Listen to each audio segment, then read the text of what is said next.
अब अगला प्रश्न है, वैद्युत चुम्बकीय तरंगे क्या हैं? वैद्युत चुम्बकीय तरंगों के गुणों का संक्षिप्त विवरण दीजिए।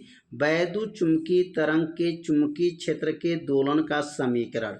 अब यहाँ चुम्बकीय क्षेत्र का दोलन का समीकरण जो है यहाँ पर दिया गया है, और तरंग की तरंगदैर्घ्य तथा दोलनी वैद्युत क्षेत्र का समीकरण ज्ञात कीजिए।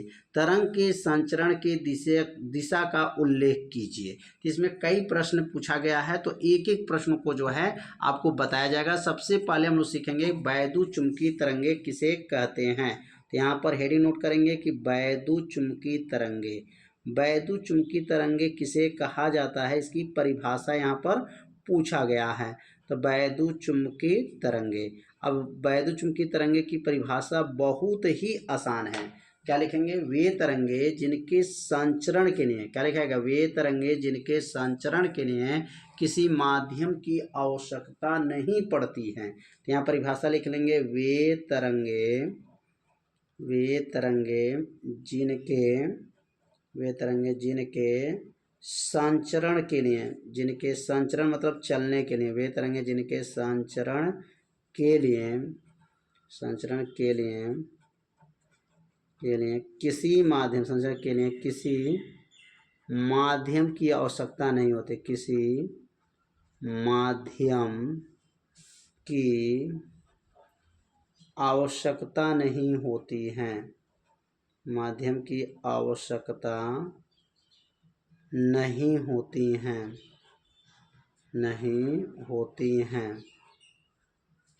होती हैं, उसे वैद्युत चुम्बकीय तरंगे कहते हैं। उसे वैद्युत चुम्बकीय तरंगे कहते हैं। वैद्युत चुम्बकीय तरंगे कहते हैं। कितना आसान है परिभाषा। कहेंगे वे तरंगे जिनके संचरण के लिए किसी माध्यम की आवश्यकता नहीं पड़ती है, उसे वैद्युत चुम्बकीय तरंगे कहते हैं।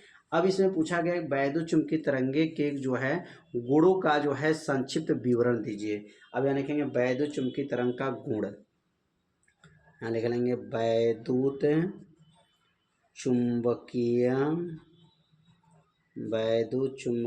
तरंग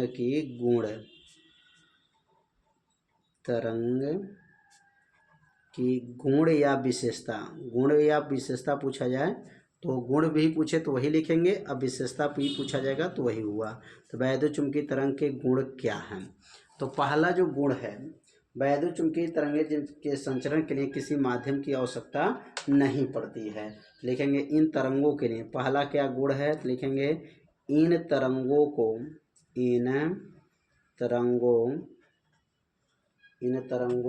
के संचरण के लिए किसी माध्यम की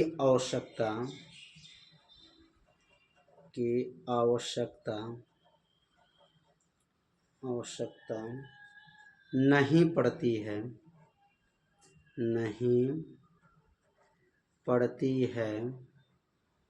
पहला गुण, इन तरंगों को संचरण के लिए किसी माध्यम की आवश्यकता नहीं पड़ती है।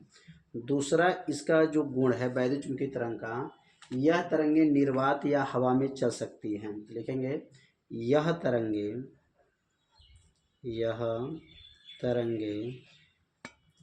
निर्वात या हवा में चल सकते हैं। निर्वात या हवा में चल सकती हैं। जो वैद्युत चुम्बकीय तरंगे होते हैं, ये तरंगे निर्वात या हवा में चल सकती हैं। तीसरा जो गुण है,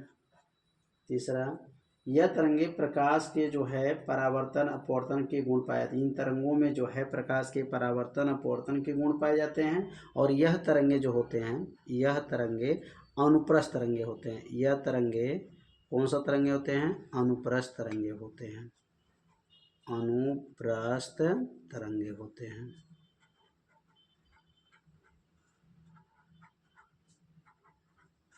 तो यहाँ पर समझिए 3 गुण जो है बताया गया, वैद्युत चुंबकीय तरंगों का यहाँ पर 3 गुण बताया गया। तो उम्मीद करते हैं 3 गुण जो है आप लोग को समझ में आ गया होगा। अब इसमें एक न्यूमेरिकल भी दिया गया है। अब न्यूमेरिकल को समझेंगे कि यहाँ चुंबकीय क्षेत्र का जो है दोलन का समीकरण दिया गया है और तरंग दैर्ध्य का मान निकालना है और वैद्युत क्षेत्र का समीकरण ज्ञात करना है। तो अब यह न्यूमेरिकल को अब हल किया जाएगा। तो न्यूमेरिकल कैसे हल होगा, अब यहाँ पर बी वाई का मान नोट कर लेंगे कि बी वाई का मान क्या दिया गया है। तो लिखेंगे यहाँ पर बी वाई का मान दिया गया है 6 गुणे 8 गुणे, ध्यान देंगे 8 गुणे 10 के पावर -6 साइन, और मान दिया गया कोष्टक में 2 गुणे 10 के पावर 11, और यहाँ बगल में दिया गया टी प्लस 300 पाई यक्स। और ये बी वाई मतलब होता है चुंबकीय क्षेत्र, और चुंबकीय क्षेत्र का जो मात्रक दिया गया है तो लास्ट में यहाँ टेस्ला दिया गया, टी मतलब टेस्ला। अब इसको तुलना करेंगे, किससे तुलना करेंगे, तो लिखेंगे यहाँ पर बी वाई बराबर बी नॉट साइन हो जाएगा omega T plus K x से क्या करेंगे, तुलना करने पर, के एक्स से तुलना करने पर अब तुलना करेंगे तो बी नॉट का मान इसमें कितना दिया गया है, तो बी नॉट का मान, ये जो मान दिया गया बी वाई से बी वाई मिल गया, बी नॉट का मान क्या है, तो कहेंगे बी नॉट का मान जो दिया गया है 8 गुणे 10 के पावर -6 दिया गया है। और ओमेगा का मान क्या दिया गया है, तो देखिए ओमेगा साइन मिल गया, ओमेगा के सामने क्या है, तो ओमेगा बराबर दिया गया प्रश्न में 2 गुणे 10 के पावर क्या हो जाएगा 11, और यहाँ देखिए यक्स मिल गया, और यहाँ पर जो है 300 पाई, तो के का मान क्या है, तो के बराबर दिया गया है 300 पाई दिया गया है। इसमें किसका मान पूछा गया था, तरंगदैर्घ्य लेमडा बराबर प्रश्नवाचक हो जाएगा, लेमडा बराबर प्रश्नवाचक चिन्ह, लेमडा पूछा जा रहा है। और यहाँ के का सूत्र क्या होता है, तो के का सूत्र याद रखेंगे, के का सूत्र अगर याद है तो यहाँ पर पहले नोट कर लिया जाएगा। के का सूत्र होता है 2 पाई बटा लेमडा होता है, किसका सूत्र है, के का सूत्र होता है 2 पाई बटा लेमडा। अब लेमडा का मान यहाँ से निकल जाएगा, के को यहाँ बदल दीजिए, के जगह पर क्या रखेंगे 2 पाई बटा लेमडा बराबर हो जाएगा, और ये हो जाएगा 300 पाई हो जाएगा। अब ये 2 पाई को नीचे भेज दीजिए, या लेमडा को ऊपर करिए, 300 पाई नीचे आ जाएगा, तो क्या बनेगा, लेमडा ऊपर जाएगा तो हो जाएगा लेमडा बराबर हो जाएगा 2 पाई बटा, और नीचे आ जाएगा 300 पाई आ जाएगा, लेमडा का मान 75 कर दिया गया।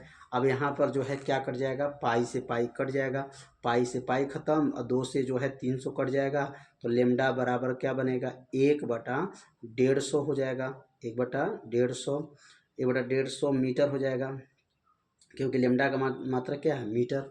यहाँ हो जाएगा 2 से जो है यहाँ 300 काटेंगे तो 150 हो गया। अब 150 में जो है भाग कर देंगे, तो भाग देने पर कितना आ जाएगा, तो लिखेंगे आप बराबर करके लिख सकते हैं, भाग देने पाएगा 0.0067 मीटर, 0.67 मीटर हो जाएगा। यह किसका मान निकल गया, तो यही मान जो है लेमडा का मान निकल गया। कैसे निकला है, बी नॉट बराबर पहले पता कर लेंगे क्या है, ओमेगा बराबर क्या है, के बराबर क्या है, इस प्रश्न में जो दिया गया इसमें से बाहर कर लिया जाएगा। और लेमडा पूछा जा रहा है, और के का सूत्र होता है 2 पाई बटा लेमडा, 2 पाई बटा लेमडा बराबर 300 पाई हो गया, फिर लेमडा को ऊपर कर दिया गया, फिर नीचे इसको भेज दिया गया, पाई से पाई खत्म, 2 से 300 कट गया, 150 हो जाएगा, 1/150 क्या है 150 में जो है 1 का भाग करेंगे तो 0.0067 मीटर आ जाएगा। अब इसमें जो है मान पूछा गया है, चुंबकीय क्षेत्र का जो है मान दिया गया है, वैद्युत क्षेत्र का समीकरण पूछा जा रहा है। तो वैद्युत क्षेत्र के समीकरण निकालने से पहले आपको ई नॉट का मान निकालना पड़ेगा। तो ई नॉट का सूत्र क्या होता है, तो पढ़ें बी नॉट गुणे सी सूत्र होता है।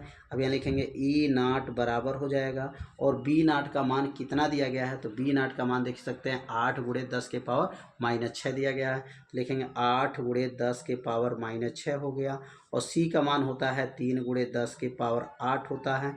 अब इसको सॉल्व करेंगे तो 8 तरीके क्या हो जाएगा 24 हो जाएगा, और 8 घात में से 2 घात घट जाएगा तो बचेगा 2 घात, 10 के पावर 2 घात, बराबर क्या हो जाएगा 24 हो गया। 10 के पावर 2 घात का मतलब 0 2 बढ़ जाएगा 2400। ई नाट का मान कितना आ गया आपका, ई नाट का मान 2400 आ गया। कैसे है यहाँ पर बी नाट गुणे सी होता है, ये बी नाट का मान हो गया, ये सी का मान हो गया। 8 3 की 24 गुणे 10 के पावर 2, 8 में से 6 गया 2 और 2 घात का मतलब 100, 100 में 24 का गुणा करेंगे 2400 हो गया। अब यहाँ पर जो लिखेंगे, अब यहाँ पर ई जेड, क्योंकि बी वाई है तो यह हो जाएगा ई जेड हो जाएगा। ई जेड बराबर हो गया वैद्युत क्षेत्र हो गया। वैद्युत क्षेत्र के समीकरण क्या होता है, E naught sine omega T plus K X होता है, यह फार्मूला हो जाएगा। अब इसी फार्मूला में इस मान को क्या करेंगे, रख देंगे। अब इसमें मान ये फार्मूला हो गया, किसका सूत्र हो गया, यह वैद्युत क्षेत्र का यह समीकरण बन गया। वैद्युत क्षेत्र का समीकरण बना ई जेड बराबर E naught sine omega T plus K X. इसी में मान को भर दीजिए, लिखेंगे यहाँ पर ई जेड बराबर हो गया। अब ई नाट का मान क्या आया, तो ई नाट का मान 2400, तो यहाँ लिखेंगे 2400 हो जाएगा। साइन हो जाएगा ओमेगा का मान, ओमेगा का मान प्रश्न में दिया गया था 2 गुणे 10 के पावर क्या है 11, बगल में ये टी हो जाएगा प्लस के का मान क्या था, तो के का मान जो है, के का मान जो है दिया गया है 300 पाई था, क्या था 300 पाई है, और बगल में यक्स हो जाएगा। यह किसका मान निकल गया, तो यही जो है वैद्युत क्षेत्र का मान निकल गया। इसी में मान को ई नाट का मान, ओमेगा का मान, के का मान को रखा जाएगा तो वैद्युत क्षेत्र का समीकरण निकल गया। चुंबकीय क्षेत्र का समीकरण दिया गया था, वैद्युत क्षेत्र का समीकरण निकल गया। इसमें पूछा गया दिशा का उल्लेख कीजिए, तो तरंग का जो संचरण का दिशा क्या हो जाएगा, जेड दिशा हो जाएगा। तो ये लिखेंगे यहाँ पर वैद्युत क्षेत्र का जो दिशा होगा, वैद्युत क्षेत्र का दिशा, वैद्युत क्षेत्र का दिशा जो बनेगा, वैद्युत क्षेत्र की दिशा जेड अक्ष होगा। क्या होगा, दिशा जेड अक्ष होगा, जेड अक्ष होगा। ठीक, तो यह मान जो निकल गया समझ में आ गया होगा। इसमें कितने प्रश्न थे, इसमें 3 प्रश्न थे, 2 थ्योरी थे और एक न्यूमेरिकल था। न्यूमेरिकल को बहुत सरल भाषा में बताया गया। तो उम्मीद करते हैं न्यूमेरिकल भी आप लोगों को अच्छे से समझ में आ गया होगा।